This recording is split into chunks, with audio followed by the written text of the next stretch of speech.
c'ho ancora le sopracciglia. Sì. Streetnews.it, eccoci qua, le abbiamo catturate dopo il sound check e sono loro, protagoniste di Ecosuoni 2017, Fede e Marlene. Allora, Federica, Yes. eccoci qua, e la nostra Marilena. Sì, però volevo dire che era più rapita che catturata.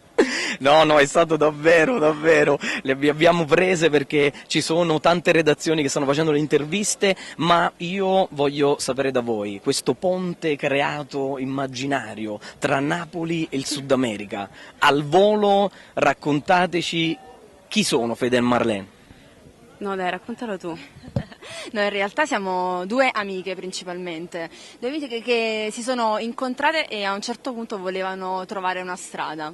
E la nostra strada ha avuto tante strade prima di quella, diciamo, attuale, e le abbiamo già percorse, diciamo, portando appresso molta roba, molta cultura, dei posti che abbiamo visitato, delle cose che abbiamo vissuto, per cui abbiamo deciso che a un certo punto ci dobbiamo fermare, mettere tutto insieme, confrontarci nelle nostre vite pazze che abbiamo avuto prima, e quindi poi di mettere tutto insieme nella musica, di provare a fare questa cosa che per noi è cioè una delle cose più belle che potevamo fare. È una realizzazione di un sogno, diciamo così. Moltissimo. Artisti emergenti del panorama campano e non solo, anche a livello nazionale ci stiamo facendo largo, mi hanno detto indiscrezioni nei backstage, però voglio sapere da voi, Mandorle Tour è quello che mettiamo qui ad Ecosuoni, in atto, in scena. Mandorle Tour si discosta un po' dal primo vostro lavoro discografico, che invece era basato soprattutto sull'acustica. Sì, è vero, noi facciamo sempre questo esempio della nudità e dell'essere vestite. C'era questa nostra... si sente con questo? Sì, Ok, grazie amici. E abbiamo iniziato così, nude, scarne, quello che facevamo a casa, in cucina, sul tavolo della cucina, poi l'abbiamo messo in scena.